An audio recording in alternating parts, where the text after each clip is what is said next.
मैं हूं हिमालय सिंह और आप देख रहे हैं भोजपुरी पब्लिक न्यूज। और आज के इस वीडियो में हम बात करेंगे भोजपुरी फिल्म देवरा बड़ा सतावेला 2 के बारे में। जी हां, देवरा बड़ा सतावेला फिल्म तो आप लोगों ने देखी ही होगी, जिसमें आप लोगों को रवि किशन, पवन सिंह, चिंटू पांडे लीड रोल में नजर आए थे। इस फिल्म को डायरेक्ट किया था राजकुमार आर पांडे और इस फिल्म को प्रोड्यूस भी किया था राजकुमार आर पांडे। और इस फिल्म का दूसरा पार्ट बनने वाला है बहुत जल्द ही, क्योंकि मतलब बहुत पहले ही बन गया होता, लेकिन तीनों एक्टर के मतलब टाइम ना मिलने की वजह से इस फिल्म को रोका गया है। ये फिल्म 2022 में आप लोगों को देखने को मिलेगी।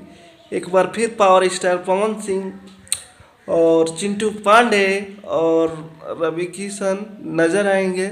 अभी हीरोइन का खुलासा नहीं किया गया है कि इसमें कौन सी हीरोइन है। कमेंट करके बताइएगा कि इसमें कौन सी हीरोइन रहनी चाहिए और किसके साथ कौन हीरोइन रहनी चाहिए। और हमारे चैनल भोजपुरी पब्लिक न्यूज़ पे नए हैं तो चैनल को ज़रूर से ज़रूर सब्सक्राइब कीजिए, लाइक कीजिए और ख़बर को शेयर करना मत भूलिए।